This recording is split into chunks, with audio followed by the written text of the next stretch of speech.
it looks like Vision Airlines is going to announce that they're expanding to some additional cities. DC. And so I heard, I haven't confirmed this, but one of them might be Jacksonville. And so what I think is a neat opportunity is that folks that now are starting to have more access to capital to make real estate investments or to buy second homes, we really ought to be doing everything we can to get folks in these vision markets to be able to invest in Northwest Florida. Because if you're like a doctor or a dentist or a lawyer and in one of their cities in Atlanta or in Little Rock or and in Savannah, those folks should be buying their second homes, I hope, in Fort Walton Beach, Destin, areas. That'd be good for us, right? Yes. Right. Well, Ben, tell me what I need to do to fix Florida. Well, we like that attitude. You have a lot of time. Yeah, really. Right at that's it. right. That's right. There you want are. to There point you out go, Bobby. something Some smoke. significant. Some smoke. Matt's office is here in the Capitol on the 10th floor, and Matt, just a few more floors up will be the next job that you need to be looking for. What's that one? Towards the governor's office. Please. And all those views. So No. But Matt, we do appreciate you meeting with us. We come, as you know, every year. We do have certain issues that seem to recover every year that we keep coming back to. Sadowski Funds, as you know, is a state-sponsored for housing programs, covers habitat and really quite a few other programs, home repairs for elderly and all. And it's under major attack by the governor, it's under major attack by the Senate, and the House is who we're counting on to keep us in the game. And there's a lot of talk about do away with it from the governor. The Senate says, hey, we might leave it intact, but we want all the money. And the other side in the House is saying, hey guys, we might put together a combined trust fund, which includes transportation, tourism, and other things, and that's not acceptable to us. We know, as you do, just what you're sharing with us, housing influences so many other industries, well beyond just selling homes. It's the repairs of homes, it's landscaping, it's pool people that get hired to do these things. So it's a very important commitment that Florida made 20 years ago, $200 million later with what we put into helping other industries. So we need a voice with the Senate and a voice with the governor. Do not let it go away. We understand the budgets, but we must maintain that significant issue. So. Well, and we have a saying around here that nothing is ever as good or as bad as it looks going into budget conference.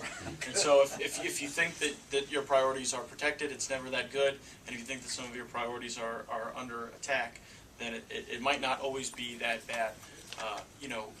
You think about trust funds. I'm a new legislator, but I think about trust funds like the way a family would, about putting money aside for a child to go to college. And if you were saving money and you were putting it specifically aside from your paycheck every year so that your child could go to college, you wouldn't want to touch it for your everyday needs. But if that same child, God forbid, needed a heart transplant or a kidney transplant, of course you wouldn't say that you couldn't access some of those funds to keep things going. And so that's really the philosophical question we have. And that is, are we dipping into the trust fund in a way that is meeting our daily needs, or do we have such dire circumstances that the patient's on the operating table and we have to do what's necessary to keep the economy of Florida moving? So that is, I think, the deliberation that we'll go through. Now, you're right in that these funds, we put them to work. They don't just sit around.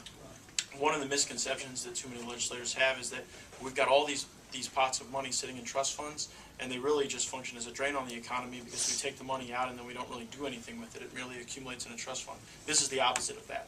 This is money that goes to work. One outcome, or one solution that we've looked at, I met with Representative Dorworth about it. He actually has done some affordable housing projects as a developer.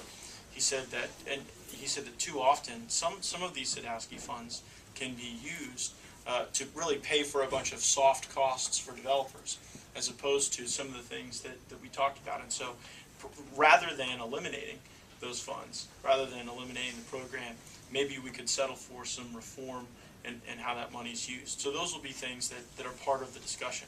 Now, one thing that I feel strongly about is that where there are areas that we can't have adequate funding this year because of the economic trouble that we're in.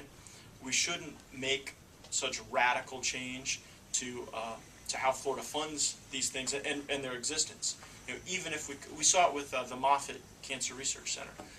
You know, I'm a big believer in cancer research, and so some said, well, we can't afford it, so let's take out the money and eliminate the statutes authorizing us to pay for cancer research.